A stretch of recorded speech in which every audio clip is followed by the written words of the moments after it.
Wow. Mình xin nó lọc cá cơ xem bữa. Sẽ có vô từ lần bà. Ô, cô ta cũng là chọn đặc kế này số một mình đâu có yuan chanh nhưng đặc kế đó sao? Chạy cái mũi chip bòn à. Cô ta cũng bảo số thâu tôi xin nè. Ồ. Thế yuan sẽ ô cá như thế giờ. Giờ thế lưỡi rau đó cắt bỏ á. Cái yuan lo nó đua thế giờ.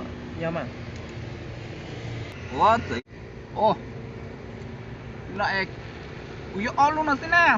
Ta nên ngục xí ơ. San chê. Tàn đống nhiên nó chứ nó cỏ. Uê, trời bọn nó nên ngục xí thế nè. Thì xem mà giờ thì cũng vậy, cái rau mà chưa chá, yuan đâu rau mà. Có chút tập thiện đã quá, phú con nọt đây nè. Ô. Bơ. Đã thế nào? Ui dột gì nó cam bọn nó nào. Do tiết chẳng nó mới nó không có rung cậu thâu cho kém nó. Ôi chà. Nó không đâu. Chào sư mà. Chào sư. Giờ chầu theo á. Giờ thì không có chuyện nhẹ nè, nó hồi trả theo. Ô, lúc xong cơ mà cũng chỉ có bao theo bờ.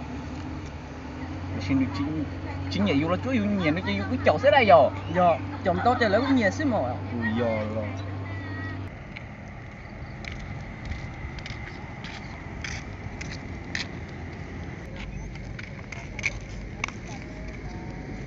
Anh bà. Nó chào.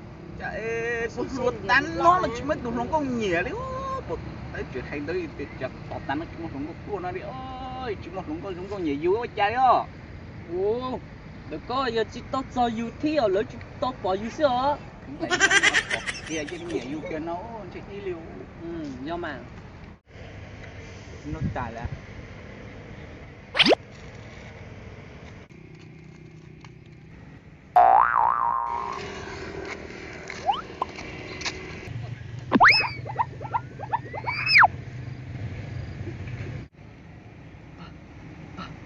Ba.